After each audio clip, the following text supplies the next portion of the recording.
Pagi anak-anak. Siap ya? Alhamdulillah. Ini yang modal utama kita. Berangkat ke sekolah, modal utamanya sehat.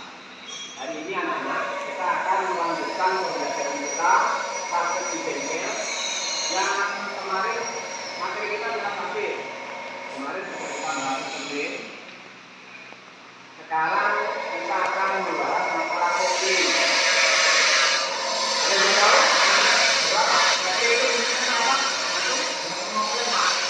Buat coding.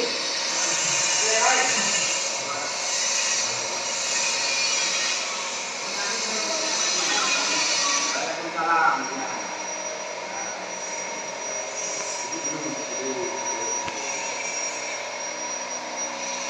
Mbak Atika sama Mbak Mawar. Ini baju dua-duanya datang ke Lampung. Ini yang mana?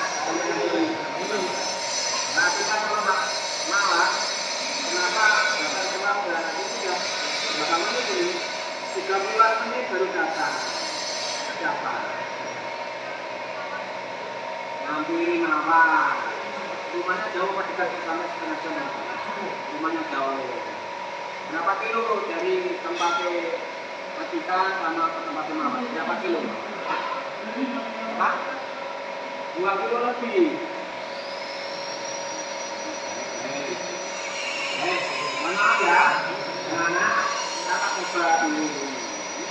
Kayaknya kebiasaan terlambat ini anak-anak. Coba, ya, mama benar ya. Nanti 10 menit untuk bisa komunikasi dengan anak-anak. Sering apa tidak ya, Bang? Baik, saya akan berdoa dulu. Saya akan ajak komunikasi dulu. Nah, kita mari kita ya. Nanti di dalam bapak saya ya, catat ya. Baik, ya. Terima kasih.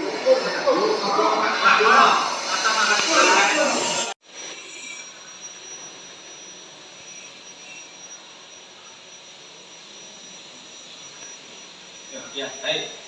Silakan.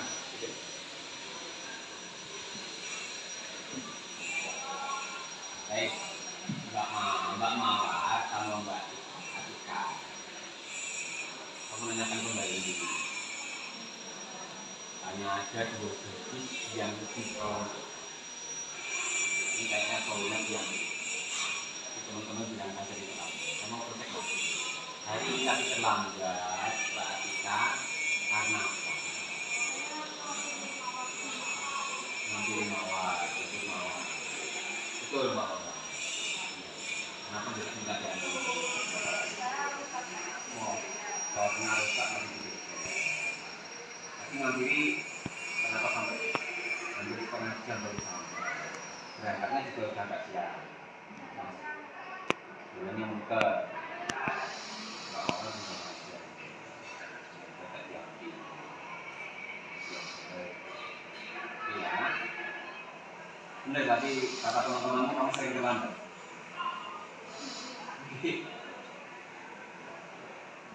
Besok agak ini ya, agak dipercepat artinya jangan terlalu dipepet waktunya langsung ngambil ke tempat Mawar. Tidak terlambat. Tahu kan setelah kita masuk jam berapa? Jam 7 ya. Jam 7 minimal sudah sampai sini. Kalau jauh-jauh waktu, jam 7 kurang setempat, jam 7 kurang 10, sudah dari sekolahan. Agar apa? Kita lebih tenang. saya nggak bilang nyaman gitu, pikirannya cuma nggak busuk, nggak terburu-buru, duduk lebih nyaman. Nanti kalau posisinya terburu-buru, di perjalanan terburu-buru, di sini udah nggak tenang, dapat ilmunya juga nggak bisa belum ya, bisa jangan diulang ya. Kasihan orang pasien diri setengah jam itu waktu yang banyak. Belum lagi kamu diberikan waktu, belum lagi orang tuamu pasti yang kayak kamu tidak sempurna sebenarnya kan. Jadi jangan diulang ya. Dengan cara apa supaya bisa tidak terlambat? Kita membuka hati. Mulai kapan dimulai? Besok pagi mulai ya. Serius ya. Bawa ke saya. Ya saya percaya di bapaknya. Jadi besok berangkat lebih. Makasih ya. Sekarang saya tunggu teman-teman lagi di sini. Ya.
Ada apa ini? Betul Mas Nabil? Ya, baik. Jangan sampai di sini, tidak enak dilihat teman-temannya. Masuk sama teman pejabat sendiri seperti itu. Baik, sekarang mohon maaf ya, saya tak selesaikan dulu. Teman kalian saat ini lagi ada masalah. Di sini ya. Baik, Mas Nabil sama Sabtu ikut saya ke kantor dulu ya. Ya, sekarang juga ya. Baik, terima kasih ikut saya.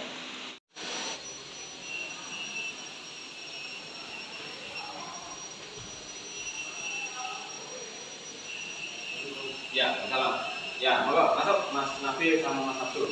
Silakan Ibu. Baik.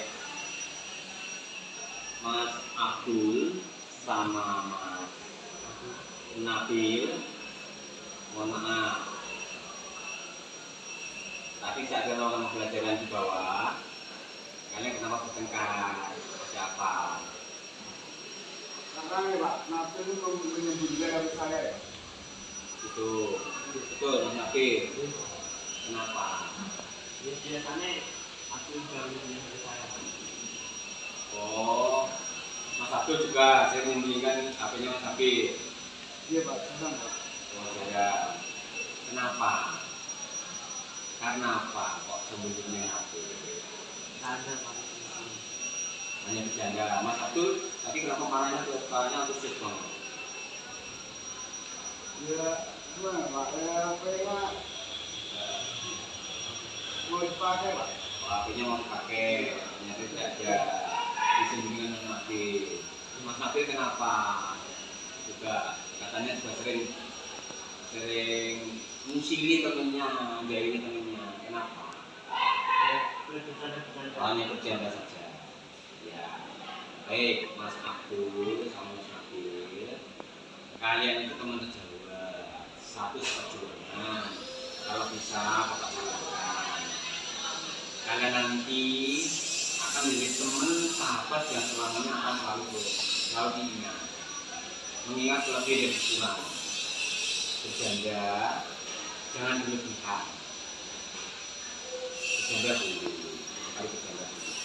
Tapi saling memahami ya, betul, saling memahami ternyata Mas Nabi dan bercanda. Mas Nabi sering dijahili sama satu ternyata kurang.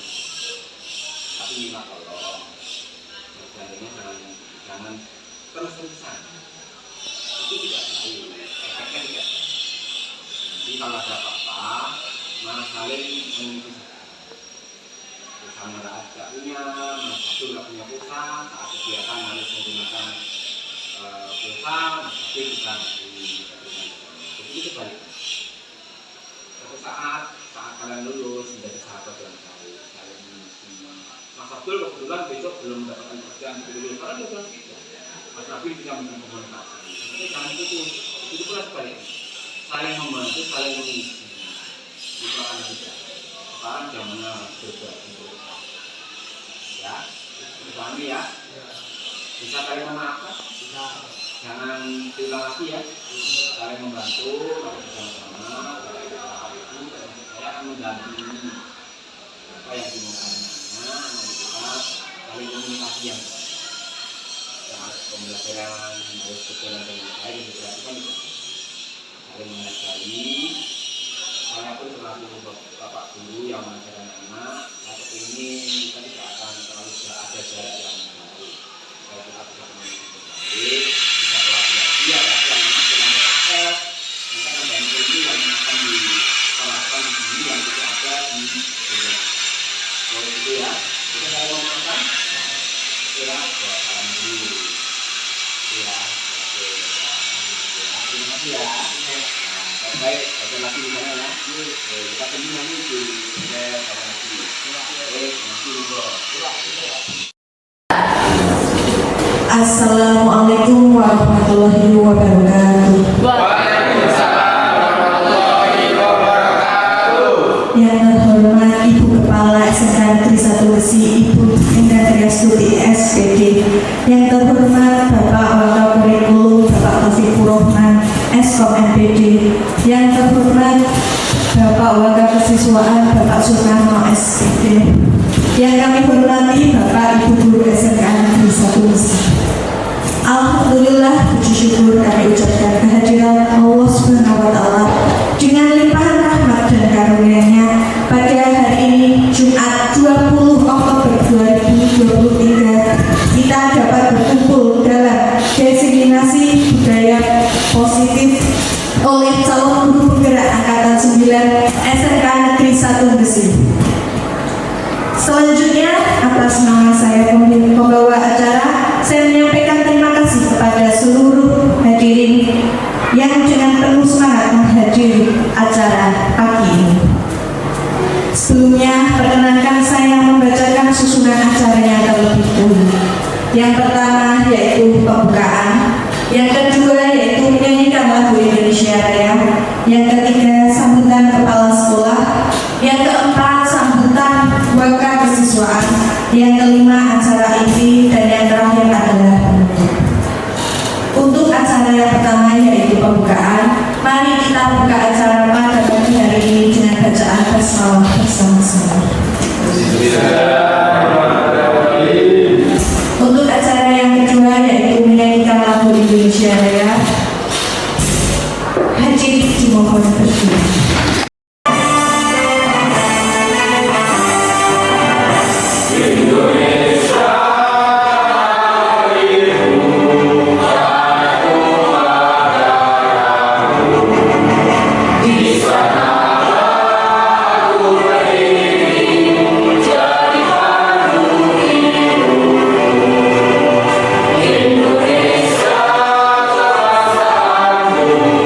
Bangsa dan tanah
dipersilahkan duduk kembali.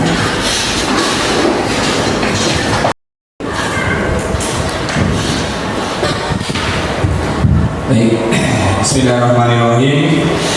Assalamualaikum warahmatullahi wabarakatuh. Yang kami hormati CDP, juga Bapak Ibu peserta diseminasi berkaitan dengan budaya positif. Pertama kali marilah kita senantiasa mengucapkan syukur kita kehadiran Allah Subhanahu wa taala, Tuhan Yang Maha Kuasa. Pada pagi hari ini kita bisa melaksanakan tugas kita, salah satu di antara tugas dinas kita, dan hari ini kita ingin mengikuti kegiatan diseminasi. Kemudian yang kedua, kami mohonkan izin kepada Bapak sekalian, Ibu Kepala Sekolah tidak bisa hadir di tengah kita karena sedang menjadi narasumber KMD di Solo, sehingga tidak bisa membersamai kita. Baik Bapak Ibu, budaya positif di sekolah itu merujuk kepada lingkungan belajar yang didasarkan pada nilai-nilai positif, ya, norma-norma yang sehat serta interaksi yang mendukung perkembangan siswa secara menyeluruh dan staf sekolah. Jadi kepedulian terhadap siswa, maksud saya gini, guru dan staf sekolah harus menunjukkan rasa peduli terhadap kesejahteraan siswa, memberikan dukungan emosional dan menghargai keragaman. Jadi sikap peduli kita tunjukkan kepada siswa berkaitan dengan hal tadi. Kemudian yang kedua adalah komunikasi yang terbuka. Jadi budaya positif itu mempromosikan komunikasi yang terbuka antara siswa, guru, dan staf sekolah. Ini termasuk mendengarkan pendapat siswa, memberikan umpan balik yang baik, kemudian memfasilitasi dialog yang baik. Karena siswa-siswa kita ini kan sudah dilatih untuk mengungkapkan pendapat sebagaimana ketika mereka mengikuti implementasi T5. Yang ketiga adalah keamanan dan disiplin. Sekolah dengan budaya positif menciptakan lingkungan yang aman, bebas dari pelecehan, kekerasan, diskriminasi, juga mungkin termasuk bullying yang beberapa waktu yang lalu sempat ramai juga. Disiplin juga ditekankan dengan pendekatan yang mendidik, ya, dengan pendekatan yang mendidik daripada pendekatan yang menghukum. Jadi wibawa kita di depan siswa itu bukan wibawa karena mereka takut, tapi karena kita disiplin. Nanti mungkin lebih akan disinggung Pak Rama katanya dengan disiplin budaya positifnya. Yang keempat adalah kolaborasi, penegakan disiplin positif. Budaya positif itu tidak bisa ditegakkan kalau tidak ada kolaborasi antara siswa, guru, staf, dan semua warga sekolah untuk bersama-sama menciptakan lingkungan yang nyaman. Penekanan pada pendidikan karakter ini juga elemen yang tidak boleh ditinggalkan dalam rangka penanaman budaya positif, misalnya kejujuran, tanggung jawab, empati, dan yang lain. Kemudian semangat belajar, budaya positif mendorong semangat belajar. Kalau budaya positif ini sudah betul-betul terpatri dan menjadi satu budaya di sekolah kita, maka insya Allah semangat inovasi. Budaya positif mendorong inovasi dalam pendidikan dan siap menerima perubahan yang dapat meningkatkan pengalaman belajar. Dengan tangan untuk mewujudkan budaya positif di sekolah kita, baik ketika kegiatan belajar mengajar maupun di luar kegiatan belajar mengajar. Banyak hal yang kurang berkenan, mohon untuk dimaafkan dari kami. Cukup sekian. Billahi taufiq wal hidayah. Wassalamualaikum warahmatullahi wabarakatuh.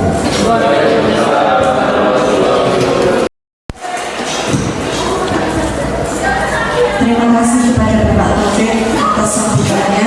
Untuk acara selanjutnya yaitu sambutan dari wakil kesiswaan kepada Bapak Sunarno SPD, waktu dan tempat kami persilakan.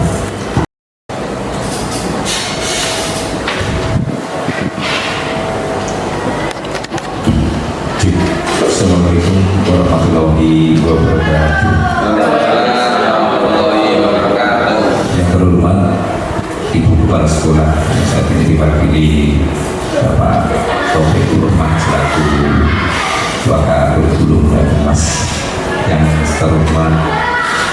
Bapak Ibu semuanya yang hadir di acara hari ini. Pertama dan utama mari kita panjatkan puji syukur kehadirat Allah Subhanahu wa Ta'ala, bahwasanya kita hari ini masih diberi kesempatan sehat, kesempatan untuk bisa bertatap muka di pagi yang cerah ini. Yang pertama Bapak Ibu semuanya, terkait dengan judul di atas disampaikan bahwasanya budaya positif di sekolah. Di sini kami sebagai wakil siswa bisa menyampaikan kepada Bapak Ibu semuanya bahwasanya budaya positif itu sebenarnya adalah kebiasaan hidup. Kebiasaan hidup anak itu ditentukan oleh bagaimana terapan-terapan kita saat di sekolah. Itu ada ketentuan yang namanya tata tertib. Tata tertib itu kalau dilakukan dengan cara yang benar, cara yang berstruktur, siswa otomatis akan mengikuti budaya-budaya tersebut dengan baik. Satu contoh, biasanya anak itu sering sedikit melakukan sebuah pelanggaran, dan apabila pelanggaran itu segera ditangani dengan baik, saya yakin anak itu menjadi anak yang bertanggung. Itu prinsipnya. Yang kedua adalah Bapak Ibu semuanya, karena dengan kebiasaan hidup itu akan mendapatkan sebuah hal yang positif yang termasuk di dalamnya adalah anak beretika. Yang kedua, kejujuran, kasih sayang, dan senang belajar. Dan dari hal itu tersebut, maka Bapak Ibu semuanya dapat kami sampaikan di sini, terapan-terapan dalam sebuah kelembagaan biasanya tetap diikuti dengan sebuah tata tertib yang sudah disepakati bersama oleh warga sekolah. Maka daripada itu kami dalam hal ini sebagai mahasiswa sering melakukan sebuah tindakan yang kadang sedikit tinggi. Karena apa? Karena ada beberapa karakter anak walaupun sekarang sudah menuju pada program belajar Pancasila, tapi terapan lama masih kami gunakan karena itu benar salah.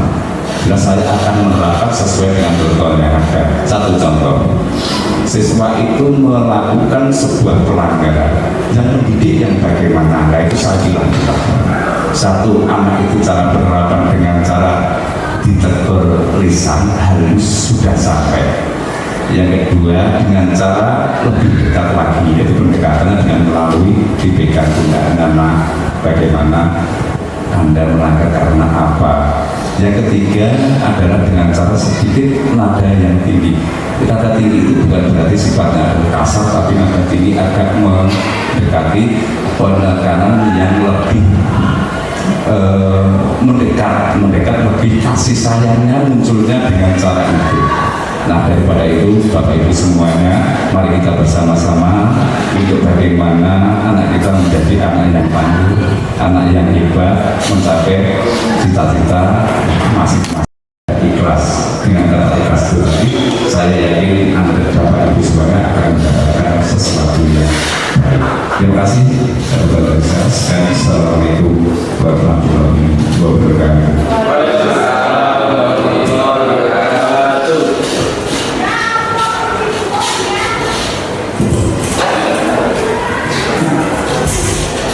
Terima kasih kepada Pak Sunarso atas sambutan.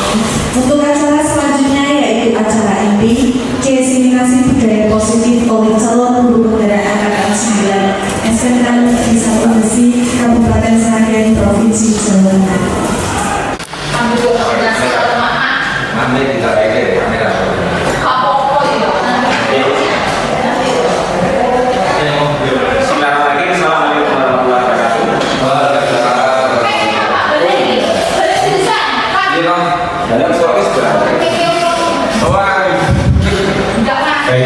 Bismillahirrahmanirrahim. Assalamualaikum warahmatullahi wabarakatuh. Bapak Ibu yang saya hormati, semoga semuanya dalam keadaan sehat dan selalu bahagia. Dan ini sebelum saya akan menyampaikan pesan saya, kelihatannya waktu yang sudah cukup melelahkan. Saya akan coba bisa merefresh dulu. Kita dulu nih. Nanti ini mudah. Kalau saya nanti mengatakan satu kata, Bapak Ibu cukup tepuk satu kali. Kalau saya menyampaikan dua kata, Bapak Ibu tepuknya dua kali. Kalau saya bilangnya ada tiga kata, nanti Bapak Ibu tepuknya tiga kali. Kalau saya berkomunikasi berlanjut terus, Bapak Ibu tepuk tangannya terus jadi banyak. Oke, Bapak Ibu? Ya. Baik, kita mulai. Halo. Apa kabar? Bagaimana kabarnya? Baik, terima kasih Bapak Ibu. Semoga terima kasih. Bapak Ibu, hari ini saya akan menyampaikan presentasi terkait dengan program Guru Bergerak pada tema 1 yang subtemanya ada di 1.4 terkait dengan apa yang Bapak Ibu lihat, budaya positif, bagaimana nanti bisa kita terapkan program CDP yang ada di sekolah kita. Pembahasan kali ini adalah di modul 1 di subtemanya 1.4 terkait dengan budaya positif. Ini nanti saya akan sangat berharap kita presentasikan bagaimana nanti bisa kolaborasi untuk kita laksanakan di sekolah kita yang sangat membanggakan ini. Bapak Ibu, sedikit bisa lihat Bapak Ibu, tema kali ini atau subtema kali ini adalah budaya positif. Yang pertama ini adalah perubahan paradigma ya. Baik, ini saya kasihkan PPT saya yang agak besar saja.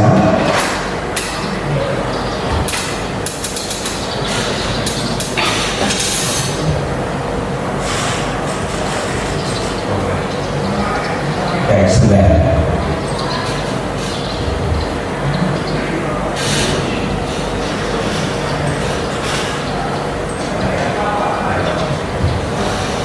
Ya, baik. Ini Bapak Ibu. Bapak Ibu bisa lihat di depan ini ada beberapa konsep di budaya positif. Di sini di budaya positif di 1.4 di modul 1 ini ada konsep pelaksanaan ataupun actionnya di lapangan apa? Ada 7 konsep budaya positif di modul 1.4. Yang pertama adalah perubahan paradigma, yang kedua adalah disiplin positif, yang ketiga adalah kebutuhan dasar manusia, yang keempat ini motivasi, hukuman dan penghargaan sekaligus institusi. Terus yang kelima ini ada posisi kontrol institusi, yang keenam ada keyakinan kelas, yang ketujuh adalah segitiga institusi. Bapak Ibu, di konsep-konsep budaya positif ini saya akan menyampaikan presentasinya di poin 3 dan poin 4 nanti. Baik, kita mulai.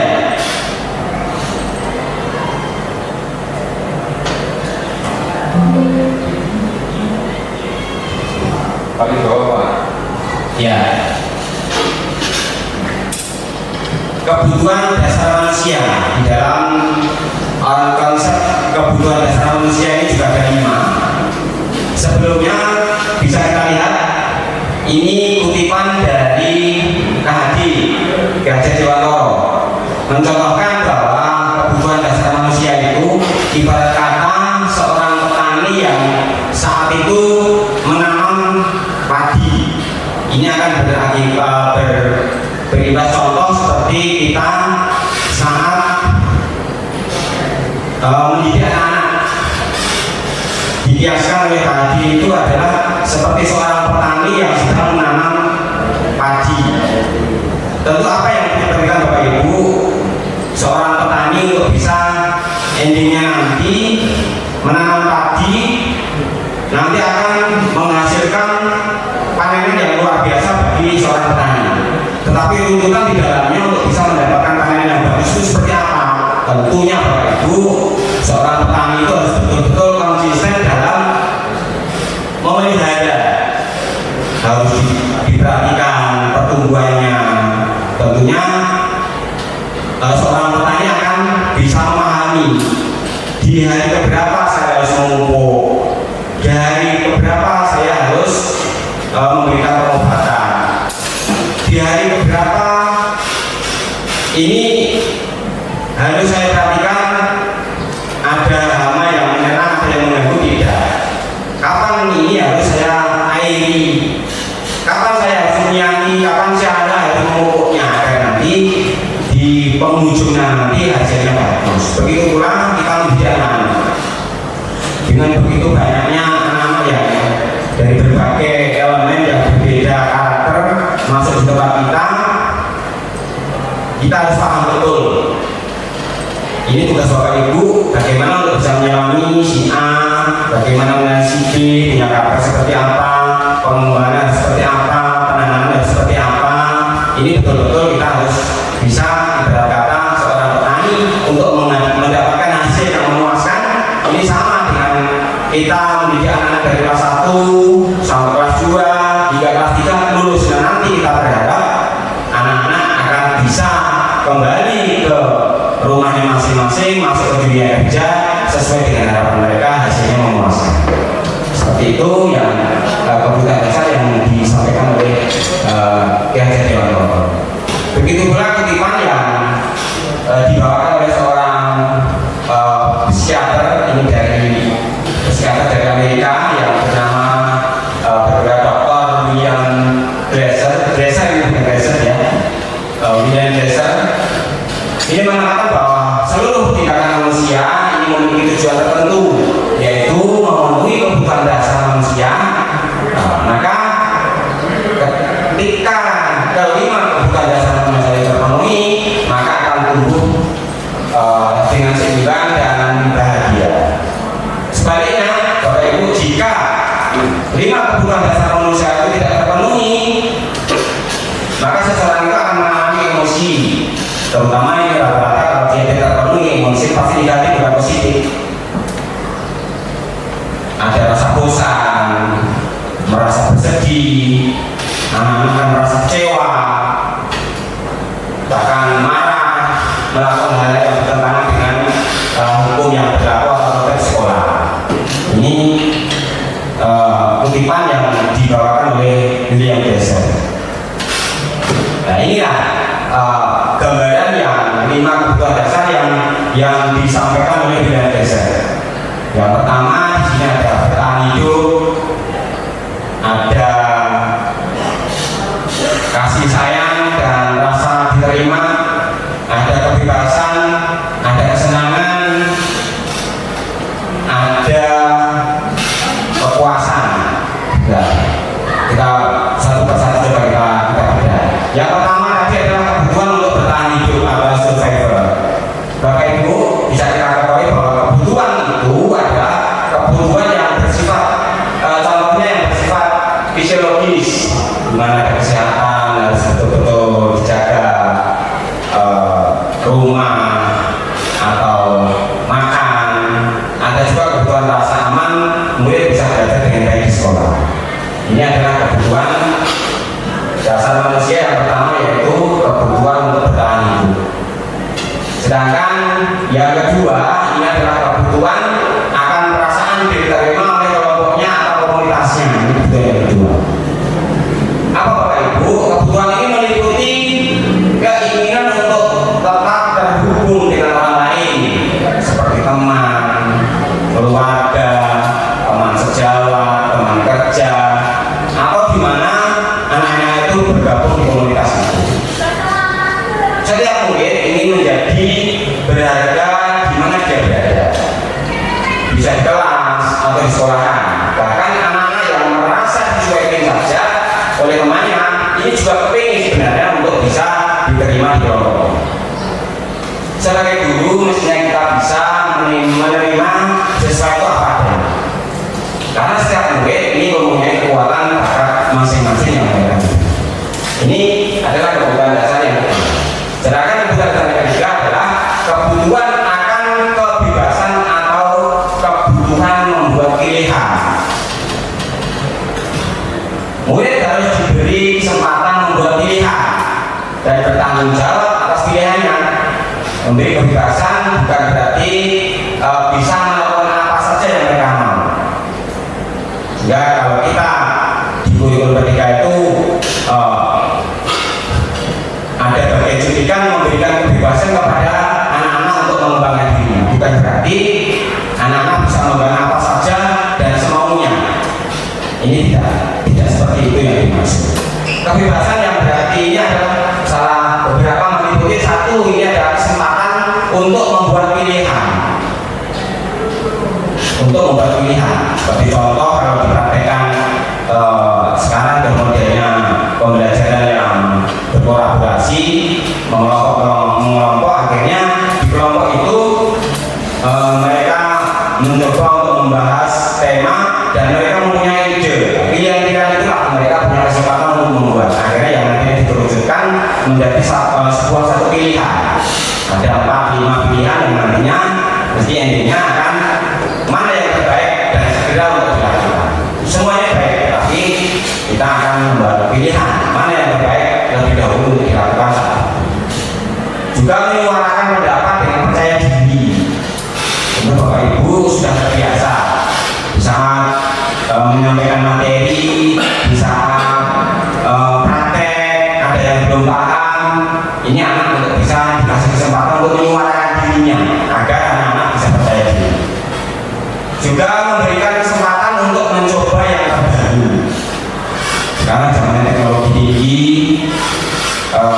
anak mempunyai pilihan, punya angan-angan, mereka bisa mencari ide-ide yang ada dari anak-anak. Sehingga ini Bapak Ibu tinggal menuntun, karena ini seperti yang disampaikan Kak Hadi itu tugas orang guru hanya menuntun, bukan sekarang menjadi guru semuanya kembali kepada guru, tapi sekarang tidak.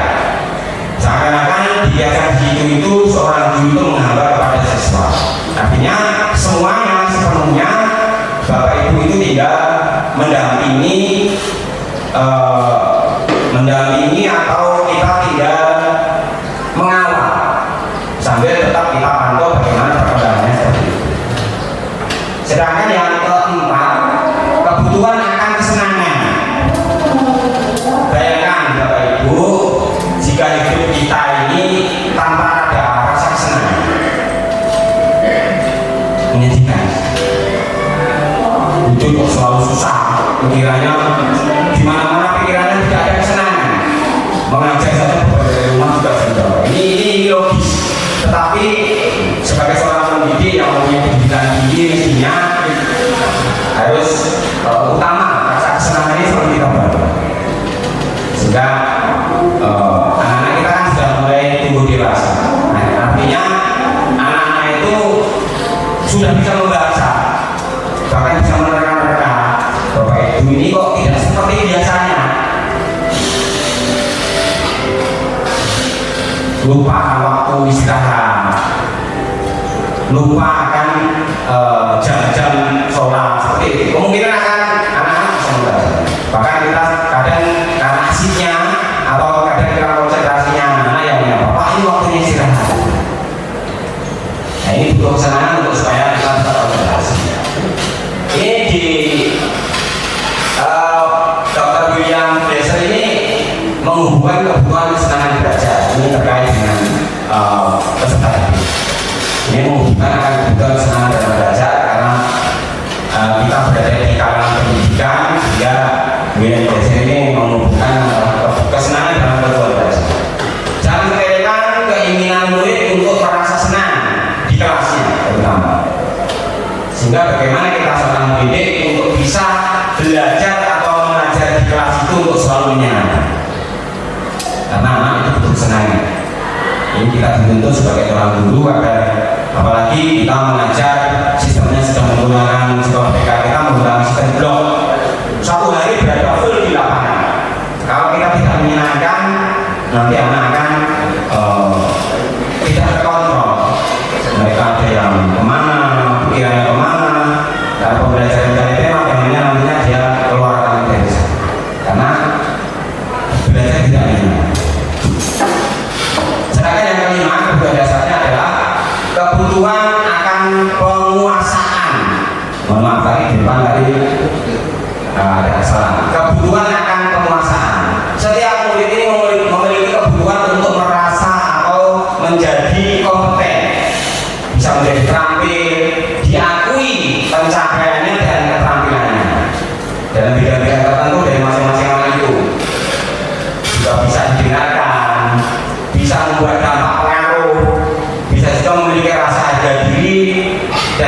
dihargai. Ini pasti logis, manusia itu dimana saja pengen hidupnya pengen dihargai. Salah satu di antara siswa ini kita mengantarkan anak lulus nanti harus kompeten. Ini tujuan utamanya adalah itu untuk bisa diterima nanti di lingkungan, di sosial ataupun di dunia kerjanya yang nantinya akan dia tempuh. Sehingga mereka diberi kesempatan untuk membuat keputusan tentang hal-hal penting dalam hidupnya dan tidak merasa dipaksa oleh siapapun. Ini tugas kita Bapak Ibu di lingkungan kita ini, kita betul-betul menganggap kepada murid sehingga kita memberikan sebuah kebebasan yang nantinya untuk bisa dikembangkan anak kita tinggal mengawal dan melindungi saja. Baik, itu yang tadi bertemakan kebutuhan dasar manusia. Sampai di sini dulu Bapak Ibu terkait dengan kebutuhan dasar manusia. Mungkin ada Bapak Ibu yang ingin menambahi atau pengalaman-pengalaman Bapak Ibu baik kepada Bapak Taufikur Rahman Eskom MPD bisa maju juga bisa Pak, biar kena bisa dapat mic, biar dikenal oleh teman-teman.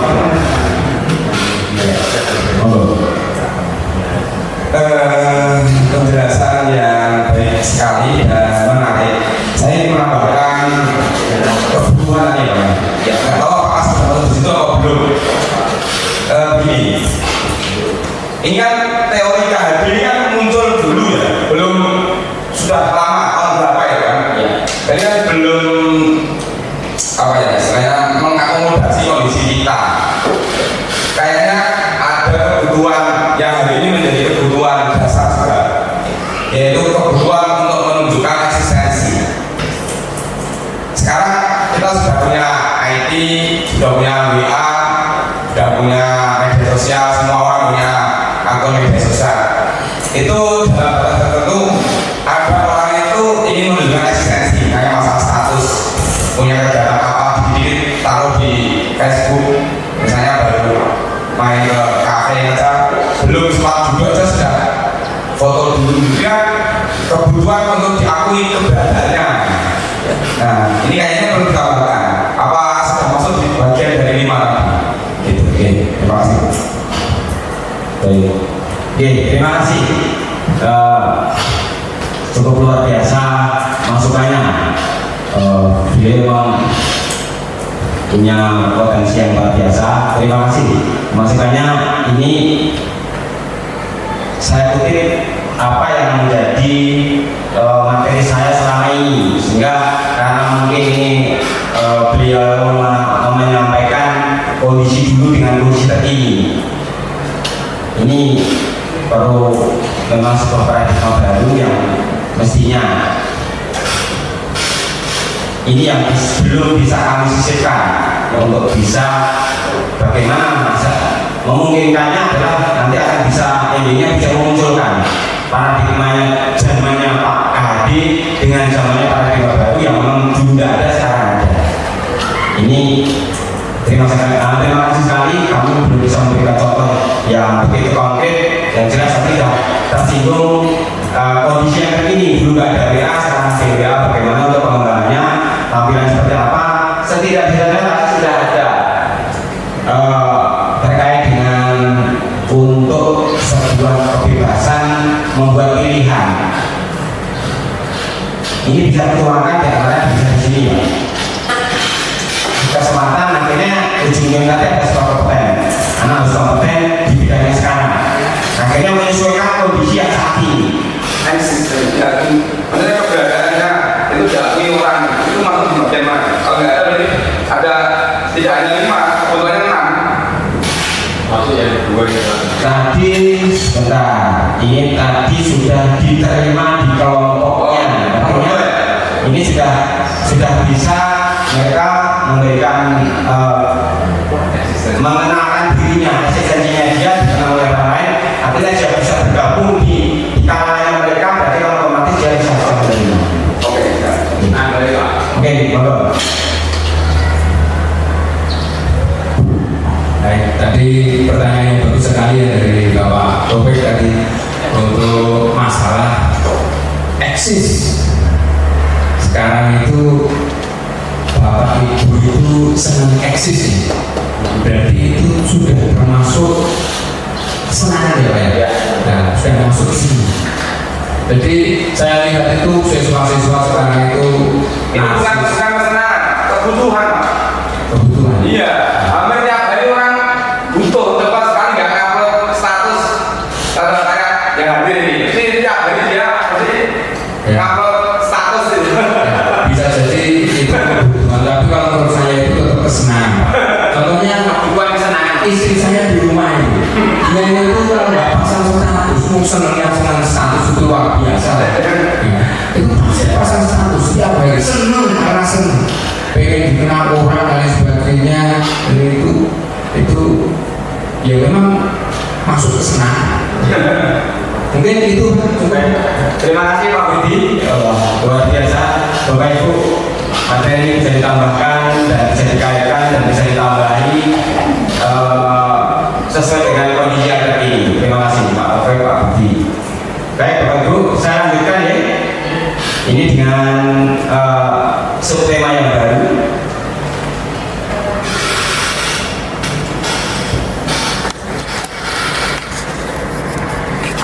Tema kali ini di dalam bukunya Restoratif School Disiplin menyatakan ada 3 motivasi perilaku manusia yang disebutkan oleh Brian Dosen. Yang pertama ini menghindari ketidaknyamanan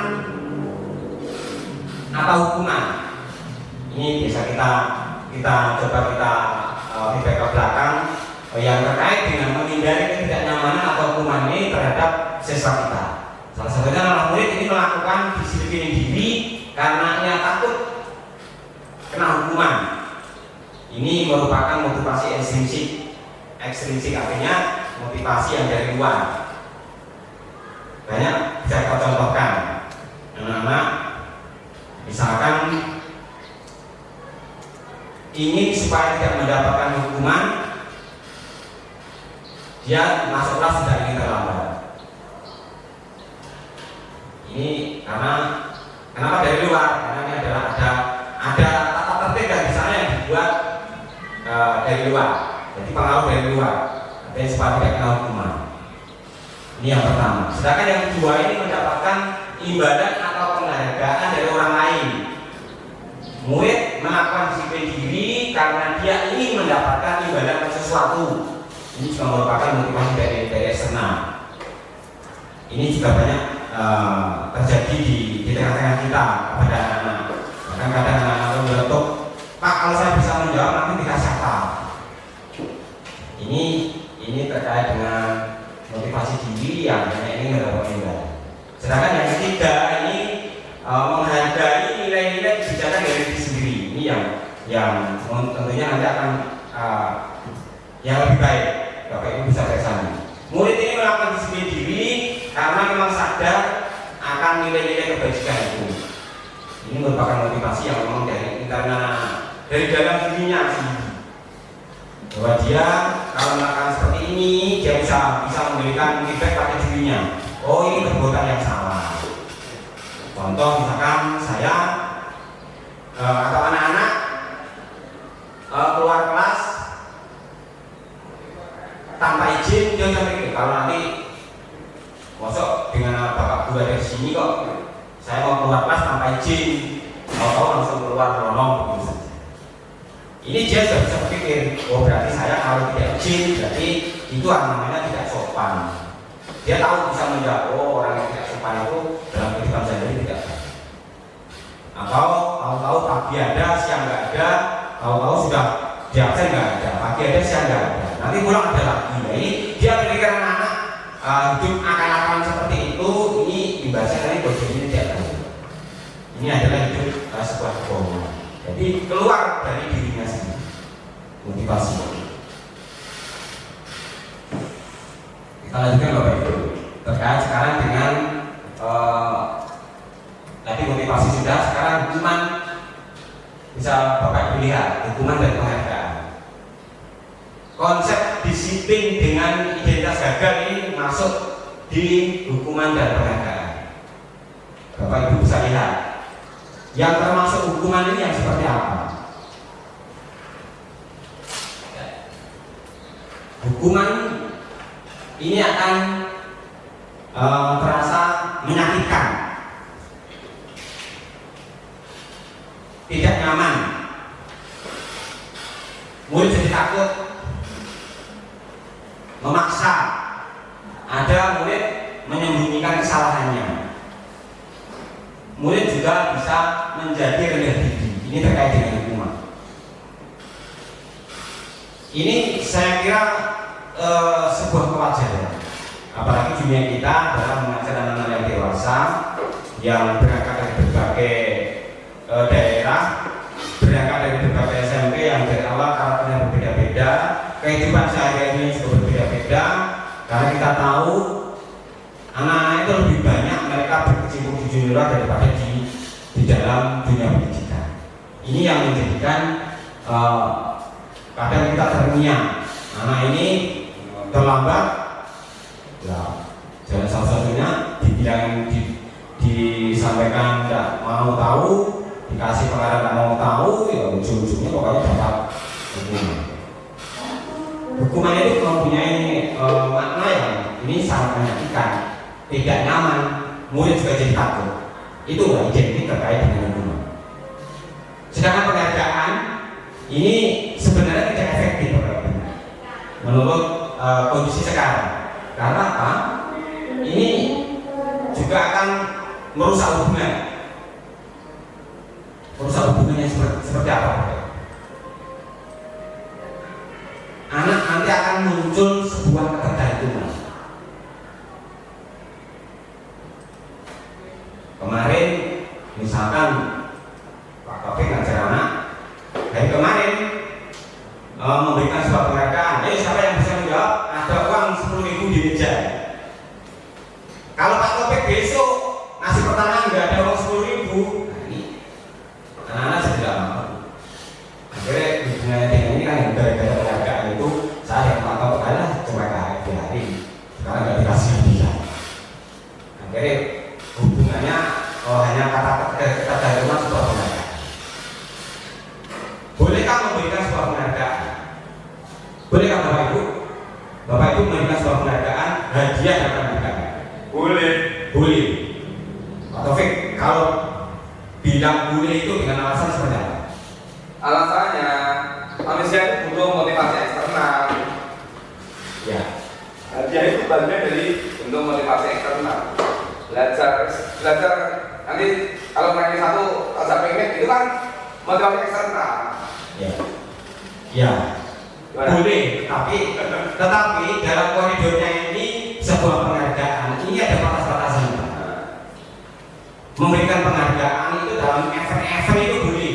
Misalkan ada perlombaan, memberikan hadiah, sebuah penghargaan itu diperbolehkan. Tetapi kalau bunyi misalkan saat mengajar, ini tidak diperbolehkan. Dengan ciri-ciri seperti itu akan terjadi merusak hubungan. Itu nantinya akan ketergantungan terus, tidak bergajian besok. Saya juga pernah mencoba seperti itu. Tadinya aktif, bila tak kasih hadiah itu sekarang begitu tidak tak kasih hadiah tadi hanya untuk memotivasi di awal saja. Ternyata ketergantungan. Saya sempat mengeluarkan uang 50.000 mencoba. Ternyata setelah kita belajar di guru penggerak ini ternyata sebuah penghargaan itu ada sudah dipilah-pilah. Tapi kalau tidak dikasih penghargaan juga ada negatifnya. Ya, itu pasti. Semuanya itu ada apa ya? Konsekuensinya.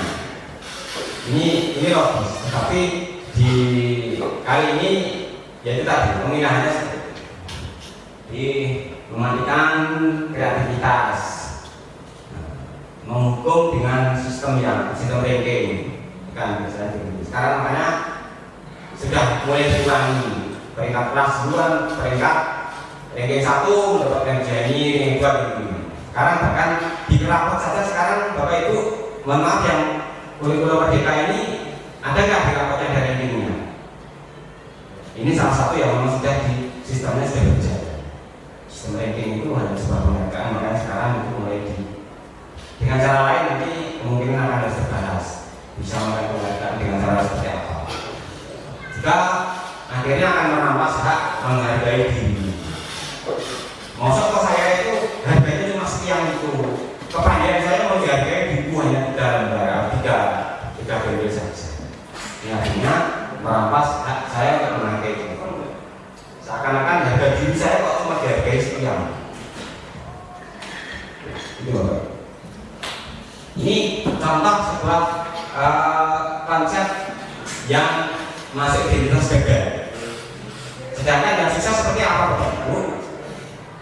Konsekuensi dan restitusi. Mari kita bedah bersama-sama. Disiplin identitas yang sukses seperti apa? Salah satunya adalah konsekuensi. Ini sebuah pengakuan jangka pendek. Perlu memonitoring berkelanjutan.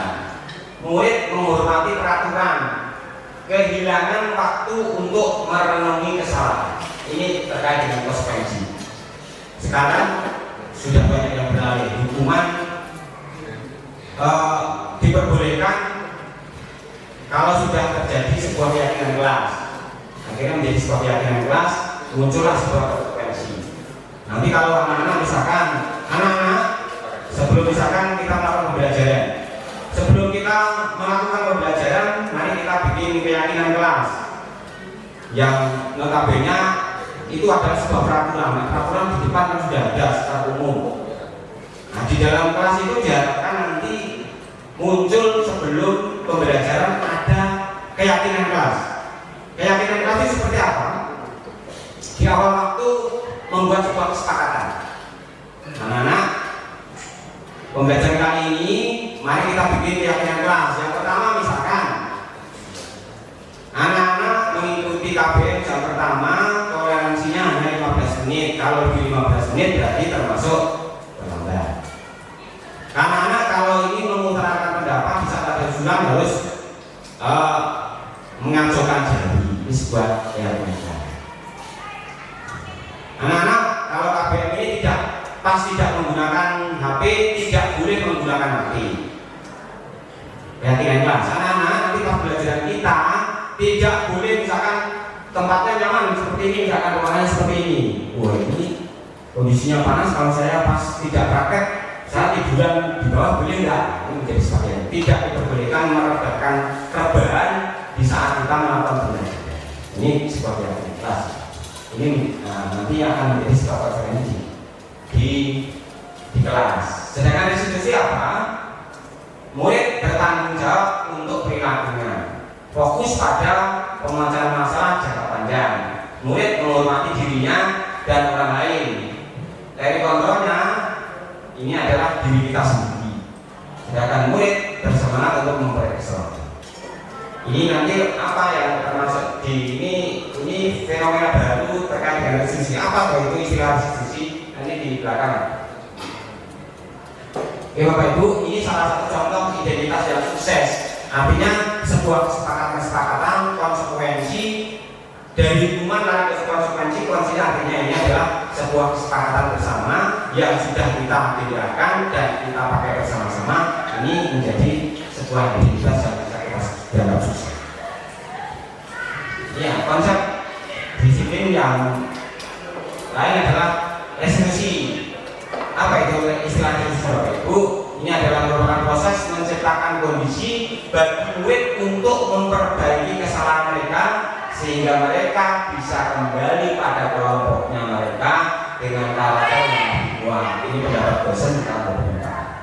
Ciri-cirinya seperti apa Bapak Ibu terkait dengan restitusi? Ini bukan menebus sebuah kesalahan, namun belajar dari sebuah kesalahan. Merefleksi diri. Oh, ini ternyata salah. Dan ini harus bisa dipahami. Saya tidak akan mengulang hal yang sama. Bukan sebuah menebus kesalahan, tapi belajar dari kesalahan itu. Memperbaiki hubungan. Karena tadi dari hukuman, konsekuensi, penghargaan itu sudah bisa dipahami. Oke, dengan pemahaman itu maka di ending terakhirnya ada pemahaman diskusi. Yang lain adalah tawaran bukan sebuah paksaan, menuntut untuk melihat ke dalam dirinya. Ini sudah mulai menata dirinya. Ya. Terus mencari kebutuhan dasar dan mendasari tindakan. Selanjutnya adalah fokus pada karakter, bukan sebuah tindakan, tapi menguatkan juga pada fokus pada solusi. Ya. Bisa contoh saja, hukuman, konsekuensi, restitusi. Guru menghukum murid di depan kelas sampai misalkan sampai jam pembelajaran. Ini sebuah hukuman. Konsekuensinya guru memberikan konsekuensi untuk mengajarkan tugas pada saat istirahat. Ini yang untuk membedakan. Konsekuensinya, restitusinya apa? Guru menanyakan keyakinan kelas dan membantu murid menyelesaikan masalahnya.